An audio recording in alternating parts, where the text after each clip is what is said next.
Hello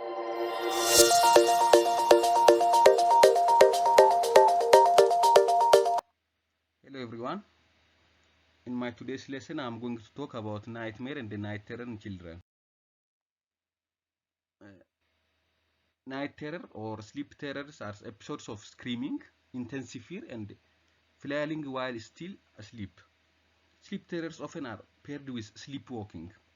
Uh, like sleepwalking, sleep terrors are considered as a parasomnia. That means an undesired occurrence during sleep. Episodes usually last from seconds to few minutes, but episodes may last longer. This is an example of a child who suddenly awakened from sleep by night terror. You have intense screaming. Sleep terrors affect almost 40% of children and a much smaller percentage of adults. Even though frightening, sleep terrors aren't usually a cause for concern.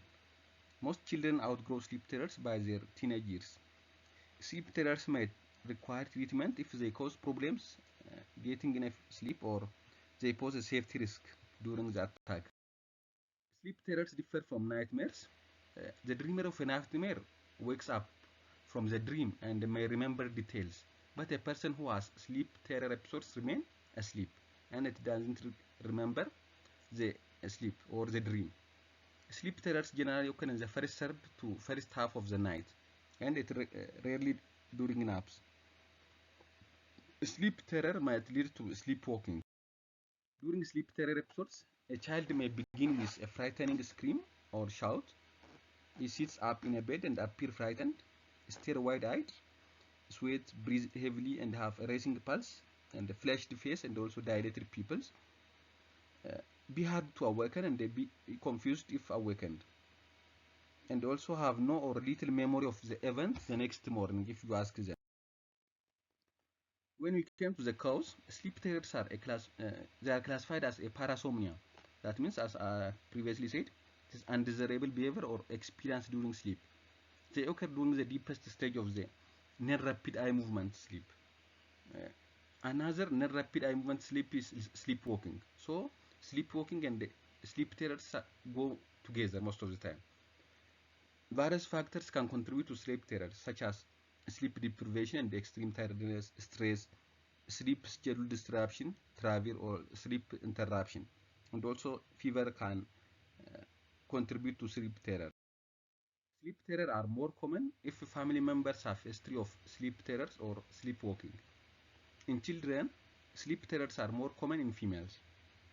Sleep terror sometimes can be triggered by underlying condition that interferes with sleep, such as sleep disordered breathing, restless leg syndrome, some medications, mood disorders such as depression and anxiety.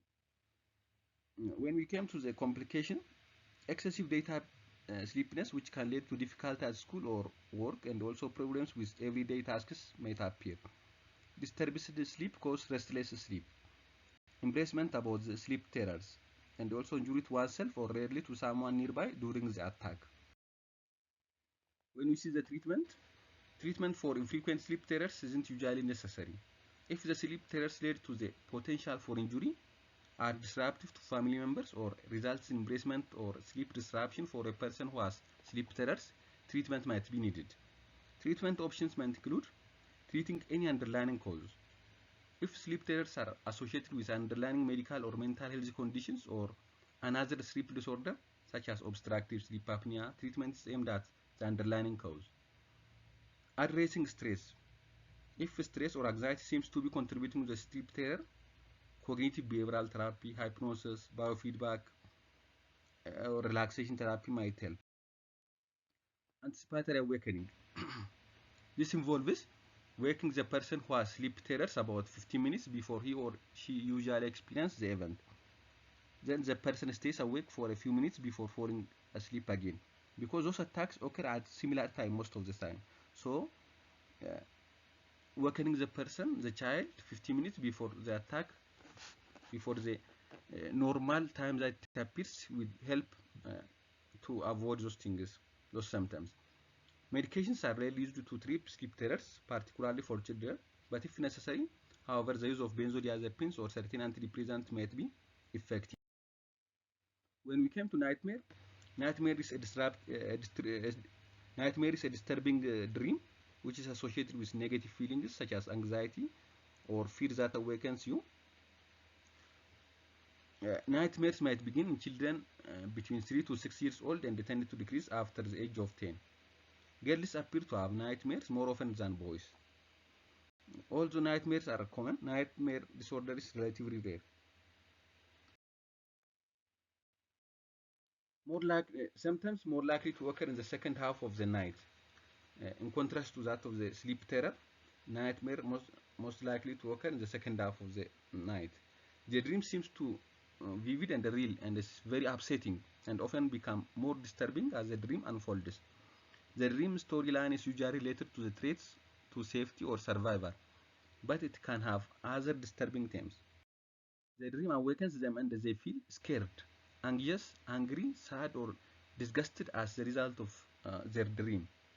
They feel sweaty or have a pounding heartbeat while in bed. They can think clearly upon awakening and can recall details of their dream. The dream causes distress that keeps you from falling back to sleep easily. When we came to the causes, nightmare disorder is referred to as a parasomnia. It's a type of sleep disorder that involves undesirable experiences that occur while they are falling asleep or during sleep. It usually occurs during the stage of sleep known as rapid eye movement sleep, during the second half of sleep. The exact cause of nightmare is not known, but it can be triggered by many factors, including stress or anxiety. That means sometimes ordinary stress for daily life, such as problems at home or school, can trigger nightmare. But a major change, such as move or death of a loved one, can have the same effect. Trauma. Nightmares are common after accidents, injury, physical or sexual abuse, or other traumatic events. Sleep deprivation. Change in schedule that causes irregular sleeping and waking times, or that interrupts or reduces the amount of sleep can predispose for sleep nightmare. Medications include certain antidepressants, beta blockers, might predispose for nightmare, and also other disorders, depression and other mental disorders might be linked to nightmares. Sometimes, uh, for some people, reading scary books or watching frightening movies, especially before bed, can be associated with uh, nightmares. Are more common when family members have history of nightmares. When the father or mother have a nightmare, the child have a high chance to develop a nightmare. Or other sleep parasomnia, such as talking during sleep. Complications. Complications of nightmare include excessive daytime sleepiness, which can lead to difficulty at school or work, or problems with everyday tasks such as driving and the concentration in adults. Problems with mood, such as depression or anxiety from dreams that continue to bother them. Resistance to going to bed or to sleep for a fear of having another bad dream.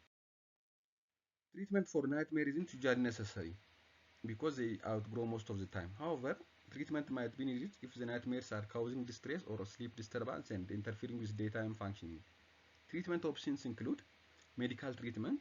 If nightmares are associated with underlying medical conditions, treatment is aimed at the underlying problem. If a mental health condition such as stress or anxiety seems to be contributing to the nightmare, stress reduction techniques, counseling, or therapy with mental health professionals is needed. Imagery rehearsal therapy. It is often used with people who have nightmares as a result of post-traumatic stress disorder. Rehearsal therapy involves changing the ending to remember the nightmare while awake so that it is no longer threatening.